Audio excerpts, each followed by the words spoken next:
오늘 우리가 함께 나누려고 하는 하일리베르그 요리분답 7번째 칠문에 대해 2번째 시간을 좀 살펴보려고 합니다. 우리가 질문이 그러면 사람이 이러한 부패성은 어디에서 오는 것입니까? 이런 질문이 있었고요. 우리가 답을 지난주에 우리의 시조 아담과 하와가 낙원에서 타락하고 불순종한 데서 옵니다 하는 부분을 살펴봤었고요. 오늘은 2번째로 그 일로 인하여라는 것을 살펴볼 텐데 같이 한번 읽어보겠습니다. 그 일로 인하여 우리의 본성이 부패하여져서 우리 모두가 죄 가운데서 잉태되고 출생하는 것입니다 하는 겁니다. 우리가 지난주에 살펴봤던 것처럼 우리가 5문, 6문을 이렇게 살아오면서 사람이 원래 타락한 존재로 지어졌느냐, 선을 행할 능력이 원래 없이 지어졌느냐, 이런 이야기를 좀 살펴봤었습니다. 근데 성경은 우리한테 하나님 우리를 처음에 창조하실 때 의롭고 또 거룩하고 선을 행할 능력을 가진 하나님의 형상으로 만드셨다, 이렇게 말씀하셨어요. 그래서 하나님 우리에게 그걸 기대하셨지만 결국은 그것으로부터 본성에서 벗어난 삶을 통해서 결국 타락하게 되었고, 그 타락으로 말미암아서 결국은 사람의 인생이 부패한데 비참한 처지에 이르게 되었다라는 부분들을 살펴본 겁니다. 근데 그것에 대해서 이제 사람들이 생각하는 게 과연 그럼 이 비참함, 부패함은 원래부터냐라는 것의 대답에 대한 문제로 우리에게 제시된 게 뭐냐 하면 원래가 아닌데 왜 그럼 이 타락이, 부패가 우리에게 찾아오게 됐느냐라는 문제에 대한 부분이 결국 인류의 처음 조상인 아담과 하와가 모든 인류의 대표로서, 한 사람의 대표자로서 하나님과의 언약을 맺었고 그 언약을 불순종함으로 파기하게 되어져서 결국 그 밑에 태어나는 모든 생육법을 태어나는 모든 사람들은 전부 다 죄인으로 태어나게 되는 그 부패가 그 안에 찾아오게 됐다라고 이야기를 함께 나눴습니다. 그래서 아담과 하와가 낙원에서 타락하고 불순종한 그 일의 중간에 가장 중요한 역할을 했던 사탄이 우리로 하여금 하나님의 의의 자리에 이르지 못하도록 하는 그런 어떤 불순종에 이르도록 하는 유혹과 또 시험에 대한 부분들을 우리가 생각해 보면서 우리가 이 인류의 조상인 아담과 하와의 타락, 이 부분이 굉장히 우리한테 큰 지대한 영향력을 미친다 하는 부분들을 지난주에 함께 살펴봤었습니다. 오늘은 이 타락한 본성이, 부패한 본성이 우리한테 주어짐으로 말미암아서 우리가 어떤 존재로 태어나게 되느냐 하는 문제예요. 아까 살펴봤던 것처럼 그 일로 인하여 우리의 본성이 부패하여져서 우리 모두가 죄 가운데에서 잉태되고 출생됩니다 하는 겁니다. 아이들을 처음 이렇게 낳아서 아이를 안을 때 보면은 참 뭐라고 그래요? 뭐 그렇게 예쁠 수가 없잖아요. 그 아이들을 보면서 우리가 이런 얘기하기 쉽지 않잖아요. 야, 이 죄인아, 이런 말하기 쉽지 않잖아요. 처음 봐갖고 딱 얼마나 이뻐요. 아무것도 모르고 깨끗하고 뭐 이런 개념의 의미를 가지고 있잖아요. 그런데 성경의 분명한 이야기를 통해서 살펴보면 이 세상의 모든 태어나는 사람은 다 죄인이라는 신분을 가지고 태어납니다 하는 겁니다. 우리가 복음을 전할 때 하는 이야기 중에 하나에 우리가 죄인입니다. 우리가 죄인이라서 이 죄로 말미암아 우리는 지옥의 형벌에 처하게 됩니다. 그렇기 때문에 우리는 예수를 믿어야 하고 이런 이야기를 이렇게 전도할 때 하잖아요. 그럼 사람들이 대뜸 하는 소리는 뭐예요? 내가 무슨 죄를 졌는지 당신이 아냐 이거예요. 내가 왜 죄인이냐는 거예요. 내가 도둑질하는 거 봤습니까? 내가 뭐 살인했어요? 내가 뭐 사기를 쳤어요? 뭐 이런 얘기를 한단 말이에요. 물론 우리가 어떤 악한 행동을 하고 행위를 하는 것을 우리가 세상적으로는 죄인이라 이렇게 말합니다. 근데 성경에서 말하는 죄인의 개념은 신분상으로 죄인이지 뭘 죄를 졌기 때문에 예수님의 십자가의 대속의 은혜가 필요한 개념으로 이해하는 게 아니란 말이에요.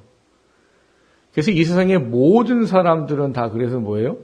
죄인이다 이렇게 말하는 겁니다. 그래서 로마서에 보면 뭐라고 말해요? 의인은 없나니 하나도 없다라고 제시를 하는 겁니다.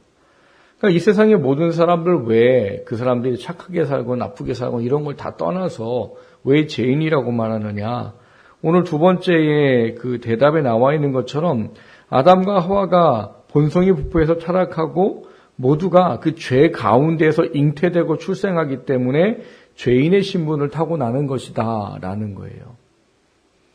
전에도 제가 홍길동 얘기를 드렸듯이 홍길동이 왜 아버지를 아버지라 부를 수 없느냐.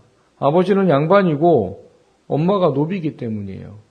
그 시대의 법으로는 둘 다 양반이어야 온전한 양반이지 둘 다 양반이 아닌 경우는 양반이 될 수 없단 말인 거예요.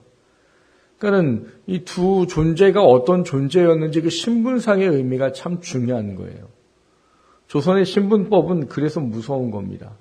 두 존재가 양반이어야지만 그 밑에 태어나는 사람은 양반이 되는 거예요.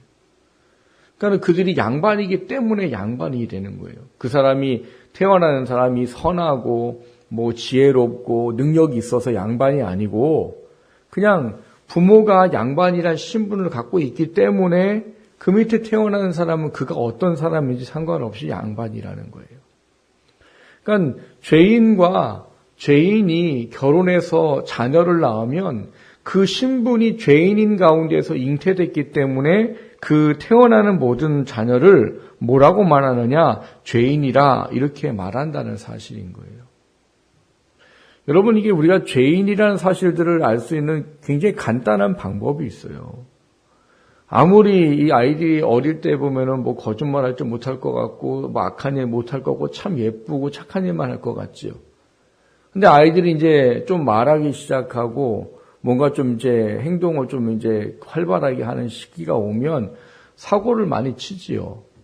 근데 아이들이 재밌는 거는요, 가르쳐 주지 않아도 하는 게 있습니다. 뭐랄까요? 거짓말은 안 가르쳐 줘도 해요.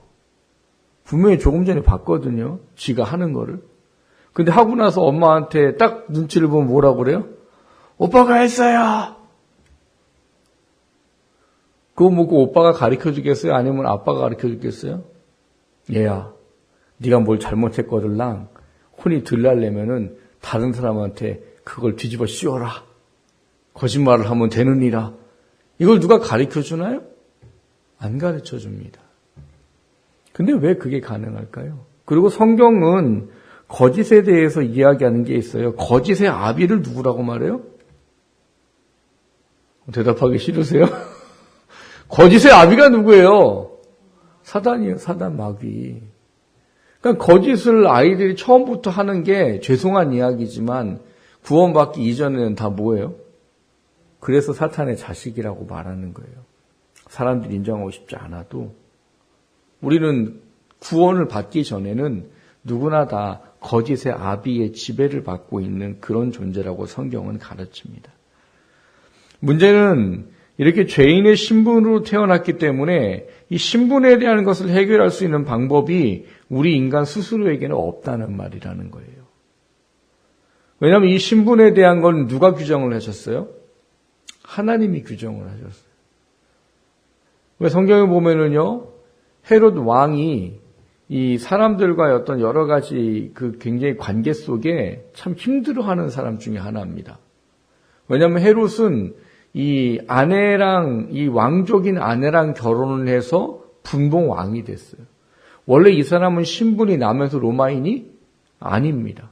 그래서 이거에 대한 뭐가 굉장히 강하냐면 이 자기 자존감이 없어요. 그래서 이 자기의 자리를 뺏길까봐 전전긍긍하는 사람이 헤롯이에요. 근데 이 헤롯 왕은 자기가 원래 나면서 로마인이 아니기 때문에 그런 부분들이 없는데 이 나면서 로마인이라는 사람의 신분을 가진 사람은 그때 당시에는 굉장한 그 놀라운 걸 갖고 있는 거란 말이에요. 그러니까 놀라운 신분을 가지고 있느냐, 가지고 있지 않느냐, 그건 그 사람이 어떤 거랑 상관이 없어요. 다만 세상에서 사람들이 만든 뭐예요? 법이에요. 사람들이 만들 때는 여지가 있습니다. 여지. 무슨 여지가 있어요? 아까 헤롯처럼 신분이 바뀌어질 수 있는 기회가 있고, 아니면 돈이 많은 사람은 뭘 하기도 해요? 돈을 주고 로마 신분을 사기도 합니다. 우리도 그런 거 있잖아요. 요즘에는 그게 이제 법으로 안 된다고 하지만 원정 출산하잖아요. 돈 많은 사람들이 아기 임신하고 있다가 아기 날 때쯤 되면 어디 가요? 미국으로 가잖아요. 그러니까 거기 가서 아기를 낳으면 참 신기한 거예요. 세상의 법이. 그 아이는 어디 시민이 돼요? 미국 아이가 돼요. 그 미국의 아이의 사람으로 혜택을 받아요. 그러니까 이 세상에 있는 신분에 대한 법은 여지라는 게 있습니다. 그래서 우리가 뭐 신분을 바꾸게 돈을 많이 모으면 바꿀 수도 있어요. 그리고 뭐 출세도 할 수 있고요. 그런데 하나님이라는 분이 세우신 법에는 여지가 없습니다. 우리가 뭘 해도 우리의 힘으로 죄인이라는 신분을 바꿀 수 있는 건 없어요. 그게 무서운 거예요. 그리고 중요한 것은 이 죄인의 신분으로 태어났을 때 그 사람에게 주어지는 것이 뭡니까 하는 겁니다. 이 부패한 본성으로 말미암아서 이 죄인의 신분으로 태어났을 때 우리 안에 있는 게 뭐냐 하면 전적인 타락이다 이런 얘기를 해요. 이 칼빈주의 5대 교리라는 게 있습니다. 근데 거기에 보면 첫 번째 얘기하는 게 뭐냐면 인간은 전적은 타락의 존재다라고 말해요. 전적. 근데 영어로는 보면은 토탈, 토탈. 전적이란 말이 영어는 토탈인데 전부 다 이런 말이에요. 그러니까 우리는 사람이 이 땅에 태어나면 뭐 하나 뺄 거 없이 모든 것이 다 타락한 상태로 태어난다는 거예요. 그래서 성경에서 우리에게 말하는 게 무엇인가 하면 의를 행할 수도 없다는 겁니다. 그러니까 전적으로 타락했다는 말은 하나님께서 말하시고 인정하시는 의에 대한 것을 할 수 있는 능력이 하나도 없다예요. 이거를 사람들이 잘못 이해하는 게 있습니다. 이 선한 것을 행할 수 없다라고 말하니까 착한 일을 할 수 없는 세상적인 어떤 윤리와 도덕적인 착한 일을 할 수 없는 거로 생각하지만 그런 건 아니에요. 여러분 예수님 안 믿어도 착하게 사는 사람 있습니까? 없습니까? 있어요. 숫자 비율로 말하면 안 믿는 사람이 훨씬 많아요. 여기서 말하는 그러면 전적 타락이라는 하나님의 선한 것을 할 수 없다는 건 뭐냐? 하나님이라는 분을 알고 그분이 원하는 것을 할 수 있을 만한 힘과 능력과 깨달음이 없다는 이야기인 거예요. 착한 일을 한다고 해서 그 사람이 하나님의 일을 하는 거냐라고 말하면 아니라는 말인 거예요. 착한 일을 한다고 그게 하나님께 인정되어져서 천국에 갈까요? 절대로 안 된다는 거예요. 우리가 행위로는 할 수 있는 게 아무것도 없다라고 제시를 하고 있기 때문인 거예요. 그러니까 우리는 하나님 앞에 전적으로 타락해서 내가 무슨 구원에 관계돼서 할 수 있는 것이 0.001%도 없다가 성경의 논리예요. 과거에는 펠라기우스라는 사람이나 아리우스라는 사람이 이런 거를 잘못 이해해가지고 우리가 구원에 관계되는 것은 하나님과 내가 협력해서 이루는 거다라고 말하는 그런 일들도 있었어요. 그래서 구원은 내가 무엇인가를 해야 이루는 것이다라는 것을 말했어요. 근데 그 사람들은 고대에 이 종교회의 때 다 뭐로 정죄가 돼버렸냐면 이단으로 정죄가 돼버렸어요. 근데 지금도 그런 소리를 하고 있는 사람이 있으니까 문제인 거죠. 구원 행위로만, 믿음으로만 구원받는 게 아니고 우리가 뭔가를 해야 이게 구원에 온전한 이르는 것이다라고 말한단 말이에요. 그건 이미 예전에 이단으로 정죄된 사람들 이야기예요. 성경은 우리가 전적으로 타락했다는 거예요. 의에 대해서는 할 수 있는 게 아무것도 없고 구원에 관해서 할 수 있는 것이 아무것도 없다라고 말하는 게 하나님의 원리예요. 근데 왜 그게 그렇게 됐느냐? 앞서 말씀을 드렸듯이 죄인 중에 태어난 결과입니다. 아담과 하와가 죄를 짓고 그에 태어나는 모든 사람들이 죄인이기 때문에 죄인들 아래에서 태어난 우리들조차도 결국은 죄인이기 때문에 하나님이 원하는 선한 것을 행할 수 있는 방법과 힘은 아무것도 없다는 거예요. 그래서 오늘 우리가 읽은 본문에 보면 20절, 19절, 20절 이런 말을 합니다. 내가 원하는 바 선은 행하지 아니하고 도리어 원하지 아니하는 바 악을 행하는도다. 만일 내가 원하지 아니하는 그것을 하면 이를 행하는 자는 내가 아니요 내 속에 거하는 죄니라 이렇게 말해요. 이 죄라는 게 우리 안에 있어서 또 다른 죄를 짓게 만든다는 거예요.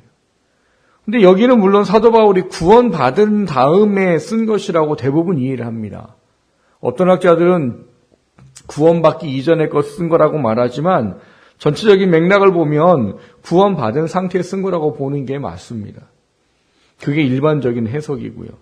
근데 구원받은 사도 바울이 뭐라고 말하는가 하면 내가 원하는 건 선인데 원치 아니하는 것을 행한다는 거예요. 근데 그게 뭐냐? 내 속에 거하는 뭐가 있어요? 죄가 있기 때문이다라는 겁니다. 제가 지난번에도 그런 말씀 드렸습니다. 예수를 믿고 우리가 대속의 은혜를 입으면 내 안에 죄가 없어지는 게 아니라고요. 여러분, 죄가 없어지면 죄를 지을 수 없는 거예요. 근데 왜 우리는 구원받아도 죄를 져요? 지금 사도 바울이 고백하는 것처럼 내 속에 죄가 아직도 있다는 거예요. 근데 이게 하나님이 이 원죄라는 개념의 의미를 십자가의 보혈로 덮어버리시고 없다고 인정을 해주는 칭의의 개념으로 우리는 죄가 없는 거로 인정이 되는 거예요. 죄가 있지만 죄가 없는 거라고 인정을 해주기 때문에 우리는 죄가 없는 거예요. 그분이 누구시기 때문에요? 심판자, 재판관이기 때문에. 그분이 의인이라고 칭해 주셨기 때문에 우리는 의인이 된 거예요. 내 안에 죄가 없어진 게 아니란 말이에요. 그러니까 결국 여기서 말하는 내 안에 죄가 있다, 내 속에 거하는 죄가 이것을 하게 한다라는 말의 의미가 죄인으로 태어났기 때문에 내 안에 있는 죄에 대한 증명을 해주고 있는 이야기예요. 그래서 그 죄에 대한 것을 보면 이 죄는 뭐라고 하는가 하면 우리 속에서 계속 싸움을 하는 존재라는 개념으로 우리에게 이야기를 합니다. 여러분, 우리는 예수를 믿었지만 아직도 죄를 지을 수 있는 가능성을 가지고 있는 사람들이에요. 물론 이제는 원죄는 하나님 앞에서 해결되어져 버렸습니다. 그렇기 때문에 우리가 지옥의 형벌이나 이런 거에 대한 부분들은 하나님 앞에 온전한 은혜로 해결을 받았어요. 하지만 아직도 우리 안에는 이 죄라는 것에 대한 문제들이 남아 있어서 이것이 우리로 하여금 죄인된 모습으로 다시금 그 행함에 대한 문제들로 나아가는 것에 대한 부분들을 하고 있다라는 사실들을 오늘 본문이 가르쳐 줍니다. 그래서 오늘 본문에 보면 21절에 이렇게 말합니다. 그러므로 내가 한 법을 깨달았노니 곧 선을 행하기 원하는 나에게 악이 함께 있는 것이로다. 내 속사람으로는 하나님의 법을 즐거워하되 내 지체 속에서 한 다른 법이 내 마음의 법과 싸워 내 지체 속에 있는 죄의 법으로 나를 사로잡는 것을 보는도다. 이렇게 말해요. 우리는 원죄는 이미 예수를 믿음으로 말미암아 해결을 받았습니다. 그런데 죄인이라는 신분 속에 우리 안에 있었던 이 죄에 대한 오염과 이 죄에 대한 두려움들은 굉장히 강하다는 걸 알아야 돼요. 그것이 구원받았음에도 불구하고 아직도 우리 안에 있어서 이 죄 가운데 잉태한 모습으로 가지고 살고자 하는 어떤 그런 마음들이 우리 안에 있도록 하는 사탄의 유혹과 시험이 늘 있다는 것을 우리가 잘 알아야 된다는 겁니다. 하나님은 그래서 우리가 예전에 부패한 본성으로 돌아가지 말라고 자꾸 성경에 여러 가지로 이야기를 하고 계시는 거예요. 그리스도의 도의 초보로 돌아가지 말라고 히브리서에 말하고 있는 것이고 우리가 하나님 앞에서 다시 옛날의 모습으로 돌아가지 말 것을 하나님께서 말씀하시고 계신 겁니다. 왜냐? 그것은 이제 우리에게 합당한 모습이 아니기 때문이에요. 구원받기 이전에 이 타락이 우리의 본심이고 타락으로 말하면 멸망받을 사람이 행하는 그 행동의 모습은 구원받은 우리들에게는 더 이상 해서는 안 되는 거란 말인 거죠. 그렇기 때문에 우리는 그곳에 돌아가지 않도록 하는 것에 대한 영적인 싸움이 늘 우리 가운데 있어져야 된다고 말합니다. 그것에 대해서 오늘 사도 바울이 교훈해 주고 있는 게 24절과 25절입니다. 함께 보시면 오호라 나는 곤고한 사람이로다. 이 사망의 몸에서 누가 나를 건져내랴. 우리 주 예수 그리스도로 말미암아 하나님께 감사하리로다. 그런즉 내 자신이 마음으로는 하나님의 법을 육신으로는 죄의 법을 섬기노라 이렇게 되어 있어요. 이게 무슨 얘기일까요? 마음으로는 하나님의 법을 육신으로는 죄의 법을 섬기노라. 여러분 그 이전에 구원받기 예수님을 믿고 성령을 통해서 구원을 받을 수 있는 이전에는요. 마음도 하나님의 법을 모르고요. 죄의 법만 합니다. 그래서 그것이 뭐예요? 지옥의 형벌인 거예요. 근데 예수를 믿고 구주로 고백하는 그 순간에 성령으로 말미암아 인치심 받은 우리들이 하나님의 칭의의 은혜를 입을 때는 마음으로는 하나님의 법을 깨달아 아는 존재가 되어버렸다는 거예요. 그래서 이제 영이 무엇인 줄 알며 영원한 세계가 무엇인 줄 알며 내가 누구인 줄을 알고 내가 어떻게 살아야 되는지를 알 수 있는 은혜가 그 가운데 주어졌다는 이야기예요. 이게 엄청나게 감사한 일인 거예요. 왜요?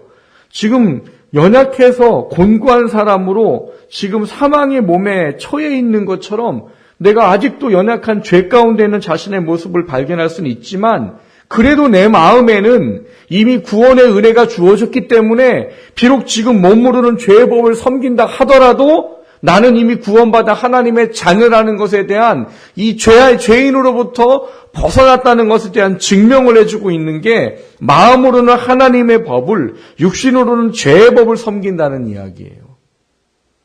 그러니까 지금 우리들 모습하고 거의 흡사한 거죠.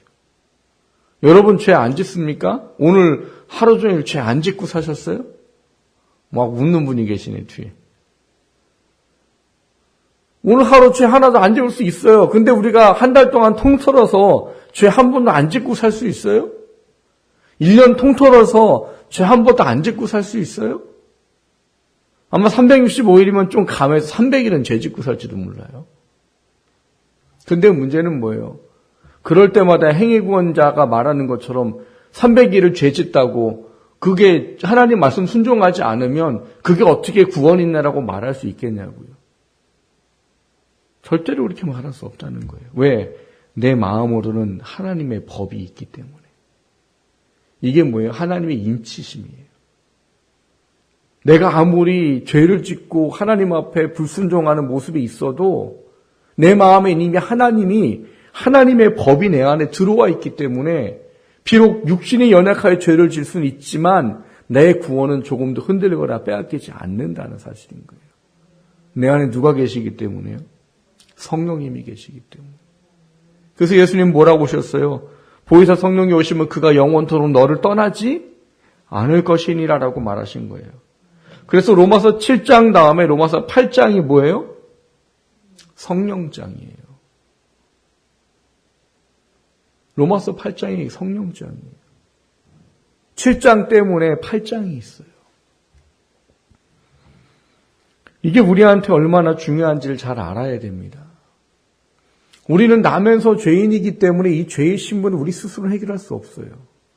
이 무서움은 구원을 받았음에도 불구하고 그 죄의 어떤 오염과 연약함들이 우리 안에 아직도 있어서 주님 오시는 그날까지는 영적인 싸움을 계속 할 수밖에 없는 그런 어떤 연약한 존재라는 사실을 우리에게 가르쳐 주는 겁니다. 그런데 이게 뭐 때문이라고요?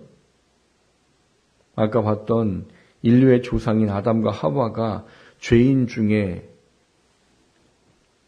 후손들을 낳았기 때문이라는 거예요. 그리고 우리는 그 죄인의 계속되는 후손으로 내려오고 있다는 거예요.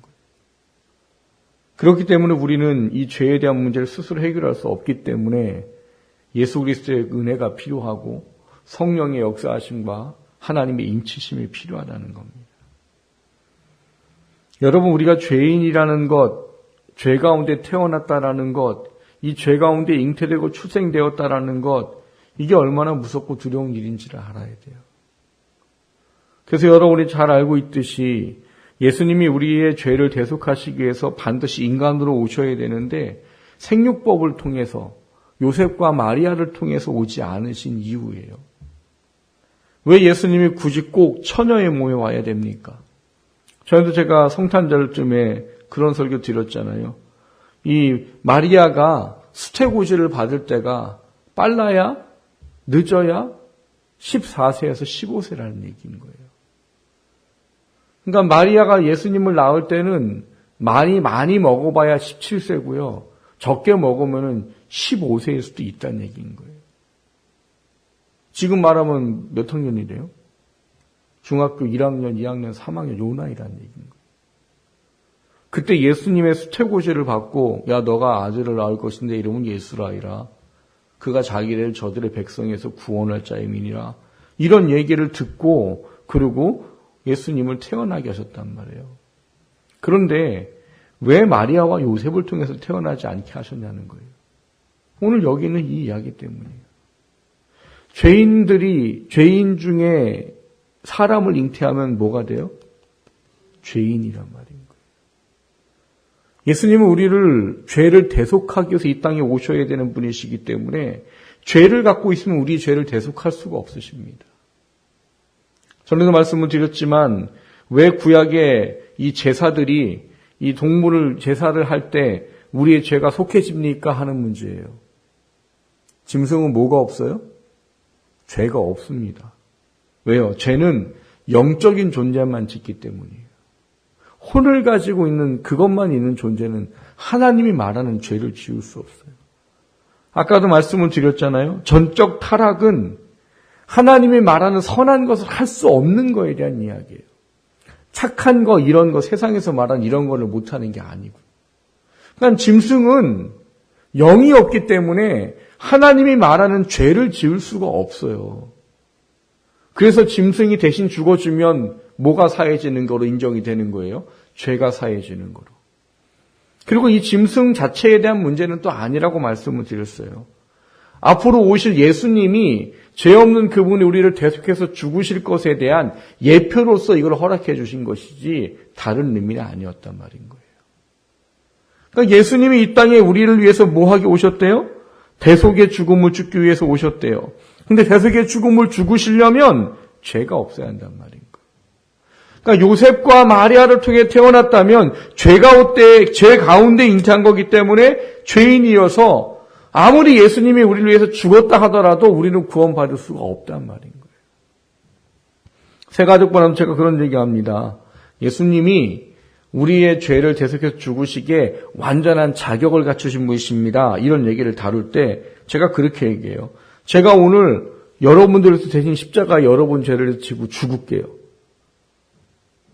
그럼 저를 믿으면 구원 받아야 안 받아요? 대신 죽어준다니까요, 제가? 예수님도 대신 죽고 저도 대신 죽는데 왜 안 돼요? 전 죄인이기 때문에. 예수님은 죄가 없으시고.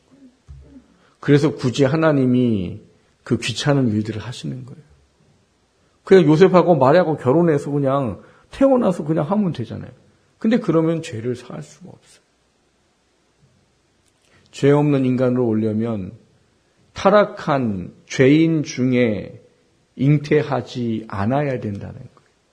그래서 누구를 택하시고 성령을 어떻게 하시는 거예요? 임신하도록 보내셨다라는 거예요.